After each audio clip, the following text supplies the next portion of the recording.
All right. Hi, everyone. I think it's always hard being the last session of the day, so hopefully you'll be able to stay with me. I've got a few content examples in here, so that should get you laughing and wake you up a bit. If you'll indulge me, I want to just start with a bit of an introduction and explain how I got to be here today on the stage. Back before COVID, I had been working at ARN for about 18 months in a strategy role in the commercial team. Basically, my job was to use our insights and research to sell ARN to our clients. Immediately prior to that, I'd worked in digital publishing, and for the decade and a half prior, I was in agencies. And one of those agencies specialised in branded content. And it was there that I developed my philosophy on advertising. Let's see, am I pressing the right button? There we go. And that is to be what people can choose to consume rather than what interrupts it. So when working with clients in my role at ARN, I applied the same approach. I observed the tension between the content team and the commercial team, where content think that there's too many commercials making or ruining the musicality of their station, and where commercial think that content are never flexible enough for their clients. And then I observed brands trying to fit their square-pegged ideas into round-hole consumer ears, and the disconnect still blows my mind. So at the end of 2020, when ARN had been without a chief marketing officer for about 6 months or so, our CEO approached me and said, if I were given the opportunity, what would I do with this role? And the first thing that came to mind was connections. It didn't take me long to respond with setting up the connections team, a group of experts driven to help our radio brands connect with audiences and our audiences to connect with our advertisers' audiences. Connection was key to the vision because that's radio's superpower, and it was important to me to maintain this as a name but also maintain it as a philosophy throughout the team. So imagine my surprise when I actually started looking at radio advertising, now that that was part of my role to market the brands that we owned. And what I discovered was that radio advertising was actually a little bit boring. The thing is, it's quite formulaic. Here's the formula. We start with a plain background. Usually it's white. No black? No, I'll go back to white. Then we add a neon swoosh. Add some smiling faces, serious man to the left and a woman to the right who's giggly and smiley, tilting her head. A banner across the front, and now we add wake up with or drive home with, depending on the time of day that you're advertising, and a time to tune in. Oh, and the logo, don't forget that, because all of the advertising looks the same. So why is that the case? It's because in advertising, every category has its own signs and semiotics. Signs and semiotics are the things that we get to recognise advertising for. So they're shapes, colours, fonts, things that give meaning to what we're trying to advertise. In the auto industry, a 45-degree angle doesn't just show off the car, but it demonstrates prestige, because only rich people have a driveway that is wide enough to park your car at a 45-degree angle. And in fast food, the colour green represents fresh, whilst the melting cheese represents tasty. Which is why you rarely see a burger advertised with either of those ingredients missing from the stack. It's an understanding of these indicators that makes a piece of marketing successful, and it promotes what the marketer is trying to say. And when advertisers are fighting to cut through hundreds of messages per day with a consumer, these signs and semiotics act as shortcuts to understanding what is being advertised before the consumer actually gets to the message. So, the problem is, in radio advertising, everything looks the same. These are ads, examples from right across the globe. Doesn't matter where you go, the formula's the same. And in a world of radio marketing, it's actually a massive issue. Because we would all love to imagine that our ads actually drive more listening. But the reality is, we only need the ads to drive recall. People just need to remember to tick your brand's box in the diary. Because if the survey participant remembers your brand and they know that they've listened to radio, and you've been consistent about your brand and the way that a consumer remembers it, they're more likely to put a tick against the box. But this theory is really very much in favour of legacy radio brands, those frequencies that have never erred from the format that they've been designed to deliver in the first place, and those that have been super consistent in the look and feel and the way that they show up with consumers. In fact, these brands will tend to benefit from the sea of sameness. So whenever anybody advertises, those brands tend to get a benefit because they live rent-free in the minds of consumers. And in Australia, the best example of that brand is Triple M. Triple M is a classic example of a heritage brand. They launched in 1980 and were the first FM station in Australia. And across that period of time, so that's 45 years, the brand really hasn't changed that much. They've been incredibly consistent in the way they show up with consumers. And they might have shuffled around the edges a little bit with their format, but over the period of time, they've stood for four things: rock, comedy, sport, and men. And that hasn't changed. So much so that they're one of the few brands that really could slap their logo on a billboard and know that consumers would understand what they stood for. And in fact, that's pretty much what they did with this campaign. It's a brilliant campaign that uses copy that interchanges their logo for the word rock, because they're confident that people know exactly what they stand for. Some might argue that this campaign is only speaking to the P1 audience because they have to know what the Triple M brand stands for, but because of their 45-year legacy of turning up the same way and delivering the same product to their consumers, they could be confident that people would absolutely appreciate the cleverness of the campaign, but also remember the brand while they were doing it. In saying that, it would have extended its appeal well beyond that P1 audience that they were after. Now, this assertion that ads don't actually have to drive listening, but rather just drive recall, is going to be blown out of the water in the next few years, as more people switch to listen via a digital device. Advertisers will demand that actual listening numbers are used rather than claimed, and in turn, us radio marketers will become more accountable. So what does that mean for us marketers? It means that the lifestyle-based marketing that hasn't proved consistently effective in our category will likely become more effective. And in fact, we're seeing that in Australia at the moment with a brand or a station known as Smooth FM. Now, Smooth is a soft AC format. Basically, it makes you feel relaxed. It says what it is on the tin, and it's been really successful at delivering that proposition over the last 10 years. But it's also a format and a brand whose audience is ageing out. So in the last year, they launched a campaign that lent heavily into the premise that creativity equals effectiveness. And you saw a strip of that data just run across the screen there. It's a well-known premise in advertising, any marketing in fact, that companies with the highest quality creativity will outperform their peers. Or, as Brent Smart, who is known as one of Australia's most creative marketers, said a few weeks ago, those marketers who aren't creative are actually the brave ones, because their campaigns are not going to deliver results.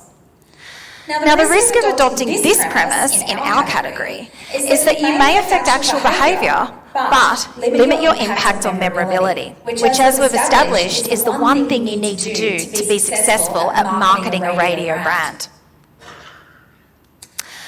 That said, I think the Smooth campaign is a great example of the point I'm trying to make. I'll go into why I think it's a great campaign shortly, but first I want to make the point around their results. So this campaign has been really successful in the 3 of the 4 markets that the brand is established in. In the first market, it wasn't as successful because the brand has been incredibly well established over 10 years. The proposition is clear and there's a lot of recall for what the brand is and what the brand stands for.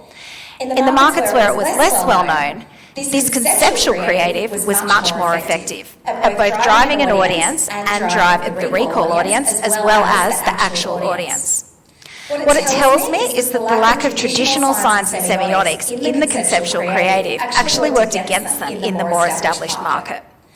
So I'm going to play this campaign for you. It's called Together in Music, and it's a brilliant insight. It talks about how music and the music proposition that Smooth deliver unites people in the way that it makes you feel. After this ad, you'll see the iconic Smooth ad featuring Michael Bublé that they've spent a lot of money on establishing the brand in their most established market. Boy, keep it down!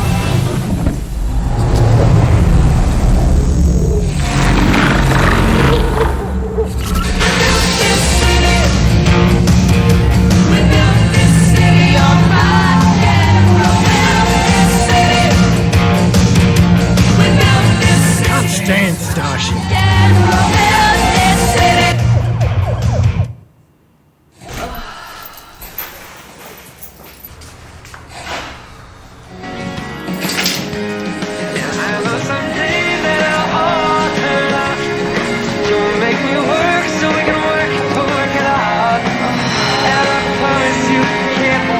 I'll give so much more than I get.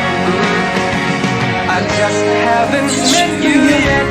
Listen to Smooth 95.3, Cindy's new place to relax. So, I think you'd all agree with me that the UFO ad is an exceptionally creative way to demonstrate that music unites their audience. But it doesn't convey the feeling of Smooth anywhere near as well as the Michael Bublé ad does. But that's okay, because as I said before, Smooth's audience has been aging down, and their premise with this conceptual ad was to pull in a younger audience. While they might appreciate Michael Bublé when they hear him on the radio, he's not enough of a hook to get them to switch their current station and go over to Smooth. Now, the team at Smooth also produced assets fit for format, building from the core insight that the music they play is unifying. Now, what you can see here is that they've avoided the usual tropes of radio advertising and put forward a concept that is much more appealing for a younger audience. It's got some sort of Instagram feel about it. In my eyes, the campaign has been really successful at acquiring younger audiences. Their claimed recall results increased in 3 markets, and their actual listening results across streaming grew by 4 to 5% across QM, stream starts, and also total listening hours. It's a great demonstration of how breaking category conventions can work when you're after a specific audience, but they've been very clear about what they wanted to set out to achieve. So if we accept that traditional radio advertising has limitations, and so too does conceptual advertising within our category, then what's the alternative? I think it goes back to the point that I made at the start, to be what people choose to consume rather than interrupting it. Which is exactly what we do with the Christian O'Connell Show.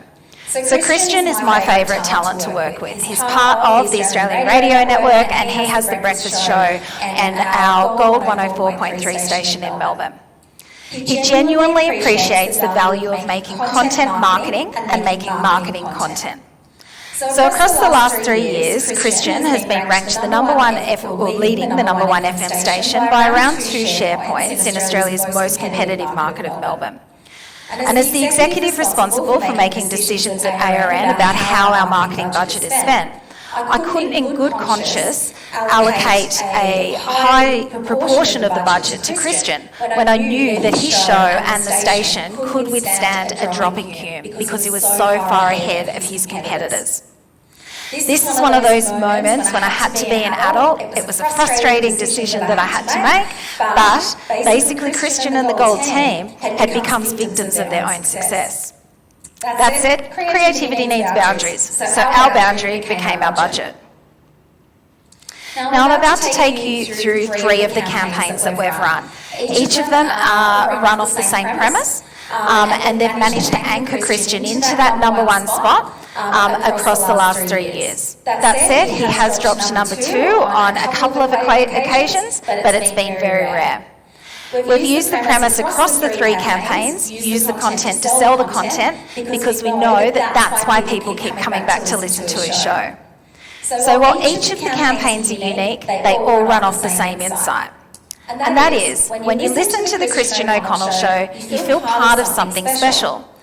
It gives you a sense of belonging because the true heroes of Christian's show are the listeners themselves. Now, because of the emotional value that the show held, we knew we could trust in our audience, our P1s, our most loyal audience, to take whatever we gave to them and then advocate with it.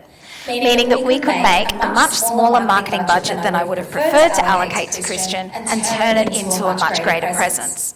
So across walls, winner billboard and bin boards, we were able to double down on our P1's loyalty and get them to advocate for the show.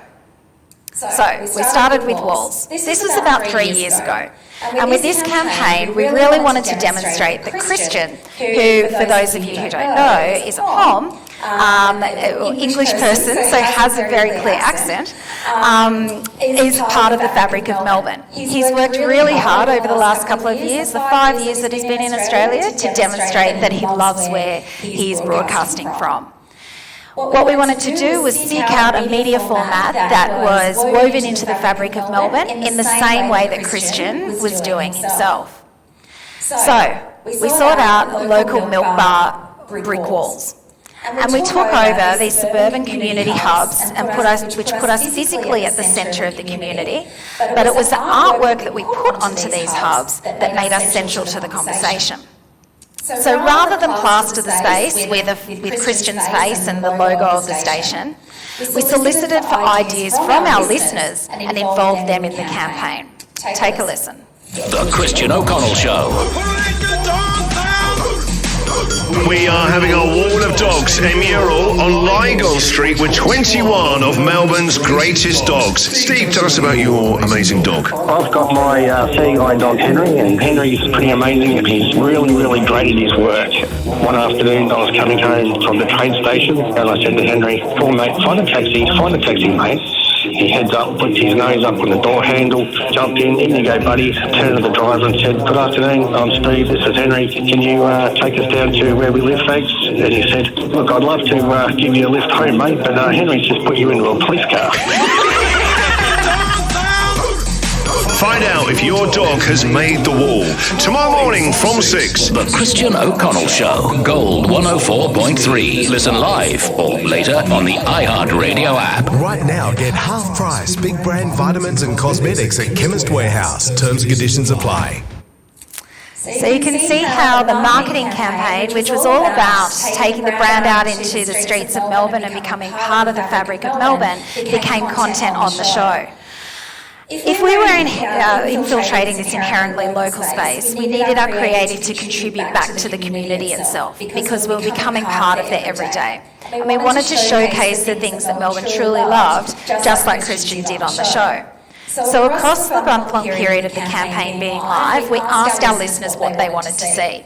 Now, the response that we got was enormous. You can see up here in the computer screen, that's just one screenshot of some of the submissions that we got. When we asked about pets and people nominated dogs, it actually broke the phone lines and clogged up the inbox to such an extent that we felt that we had to do more pet content on the show in general. We ended up with broadcasting or with showcasing the dogs of Melbourne, the Grands, so the grandmas of Melbourne, and local hero artworks, all of which were contributed to by our listeners. The campaign exceeded our expectations on all fronts. So at the period of the campaign, we held a 16% share of voice, whereas the competitor held a 36% share of voice. It meant that our campaign, whilst it didn't have as great a media spend, actually cut through significantly. We delivered our highest NPS and unaided awareness score up until that date, and those brand results converted into audience results as well. We increased our share by 1.2% and widened the gap between us and our nearest competitor to 1.9 points. We increased our CUME by 8%. And we retained our #1 station ranking. This was a really modest investment. We spent $80,000 on this, which in Australian terms for this market is substantially lower than what anybody else would have spent. Now, the campaign, because we knew the insight worked well, we evolved this campaign.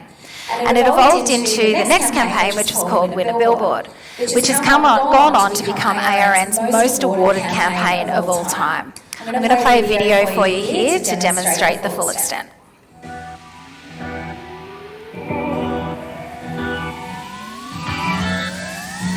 In 2023, the Christian O'Connell Breakfast Show launched its most innovative, engaging and content-driven marketing campaign to date. Joining forces with JC Deco, we created Win a Billboard, an innovative digital outdoor campaign where we invited listeners to use our billboards for anything they wanted. From heartfelt messages to reminders about chores, Melburnians became part of our campaign in real time. Every single day we're giving you a billboard.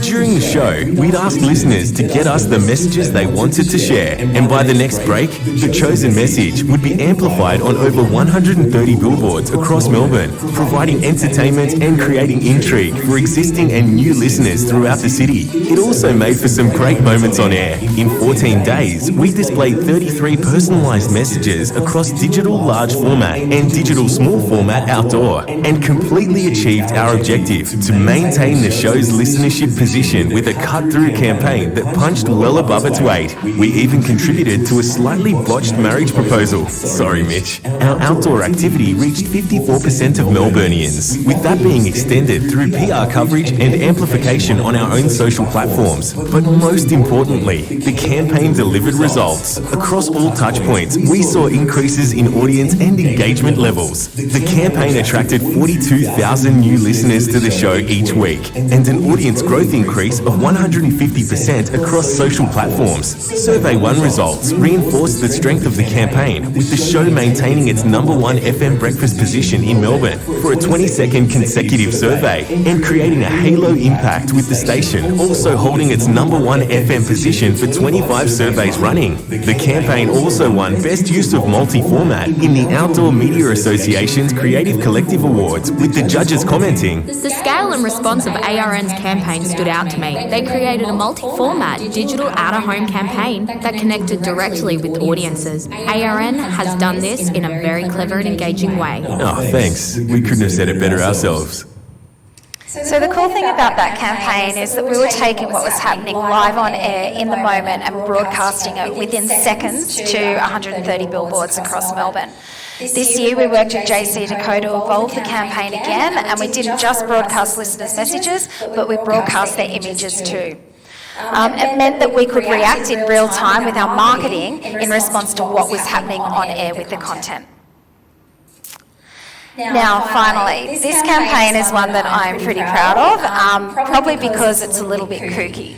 It's called Bin Boards. At the start of the year, we had this idea around bin boards, and just like a bin full of prawns on a hot summer's day, it created a life of its own. We were faced with intense competition in the Melbourne market. So most of you have probably heard of Kyle and Jackie O. They're a world-famous breakfast show, and they're part of the portfolio that I manage as well. So we were launching them into the Melbourne market. They're a bigger than Ben-Hur operation, and they're very loud to match. We knew for Christian, because the key to his show was very much about his audience being the heroes of the show, and he was much more down to earth and authentic in the way that he delivers, that we needed a campaign that would engage his listeners and harness the P1s to advocate and get more listeners to the station. Our opportunity here was to really ignite that advocacy and influence P2s with the intention of turning idle media, so things that cost us nothing, into unexpected marketing. We literally had $20,000 to execute this campaign. So we created Bin Boards. It's a campaign that connected with our audience in their everyday lives. It acted as a reminder every time they went out to their bins, but then more so acted as a billboard when it came to the night that the rubbish collectors came out and they put their bins out onto the street.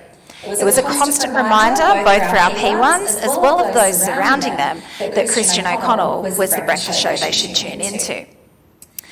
On air, Christian launched the campaign with a rally cry. That rally cry was to position was to get their audience behind them with the imminent attack from Kyle and Jackie O that was about to come in market. They positioned it as having to join the rebel army, and they asked their listeners to get behind them and help them spread the word. Here, I'm just going to show you an example. So we've been told now there's no more marketing money for this show this year. It's all going towards Kyle and Jackie O. what are we actually going to do? If we can get some stickers that you would kindly put on your bin to advertise your radio show, your breakfast show, would you do that for us? Will you join our Rebel Bin Army? Will you give us your bins? Come on and get your kicks. Now you don't need the money when you're What are you doing? Oh no, it's Wayne. Come on. Have you got our back? Can we have your bins?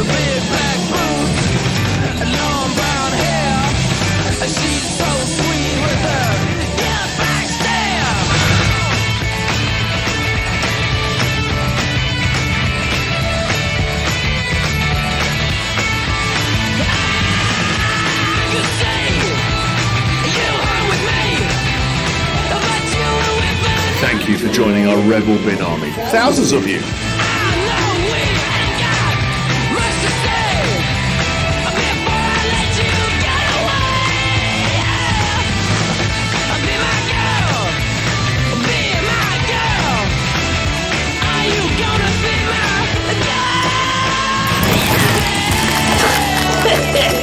It's harder than you think. All right, can I have another sticker? So as you can see, it really did take on a life of its own. I think it's a great example of where when you recognise that something's going well, that you need to pivot your content strategy to match. So no one could have anticipated that this small guerrilla marketing campaign was going to take over like it did.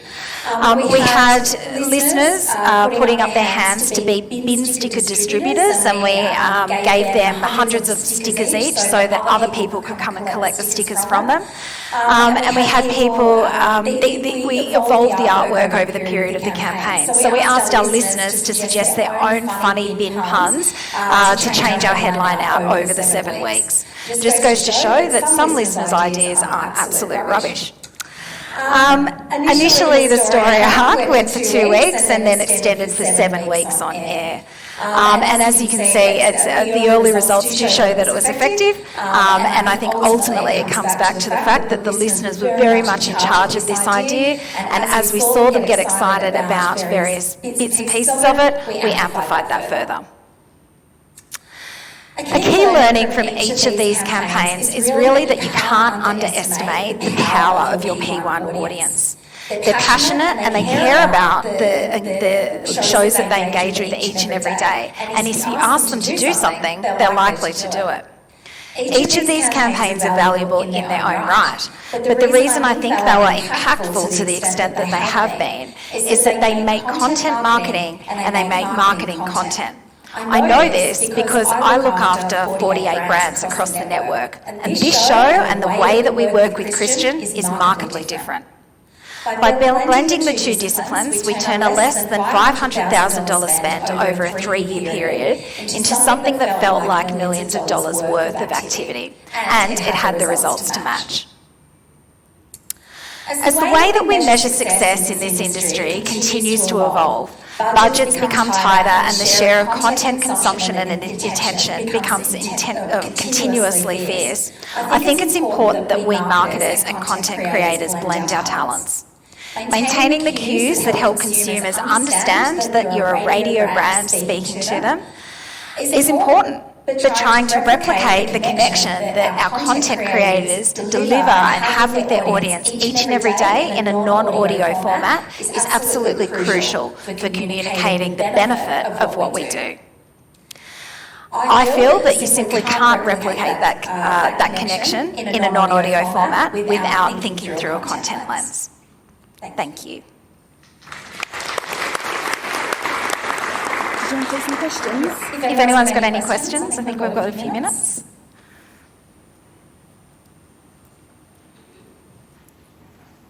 No? Oh, yeah.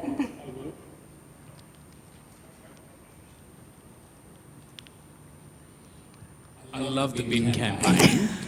Outstanding, and I may have accidentally begun a path of homage to maybe ripping it off somewhere else. But question, and I'm fascinated with guerrilla campaigns like this, did you run into any legal trouble? Because the bins are the property of councils.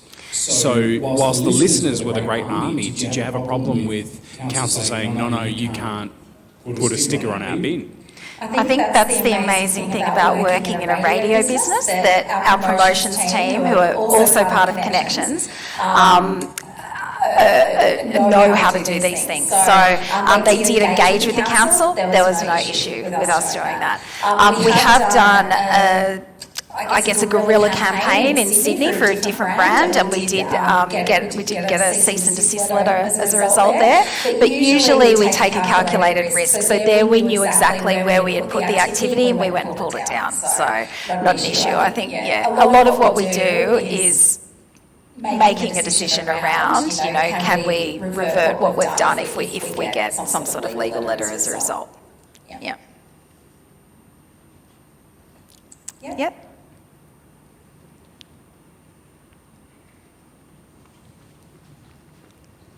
Did you get any pushback from rivals who tried to turn that big campaign by, saying that Christian show was a load of rubbish or something like that? I mean, surely somebody must have tried that. It's funny we didn't, because when we launched this campaign, and I think Wade's doing a panel about the Melbourne Radio Wars, when we launched the campaign there was just so much noise in market, and we were up against 3 other CHR stations. Ours isn't a CHR format, but the 3 CHR stations are hugely competitive, noisy, loud, glossy, and they're out there with these massive campaigns. They were so distracted by each other that this just cut through to the audience that we wanted to. I mean, we often talk about Christian's show being radio for reluctant grown-ups, and it spoke to exactly the right audience in that funny way that engaged them.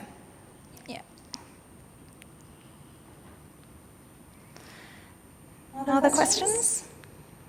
Okay, I expect to see bin board campaigns all over Asia soon. Thank you.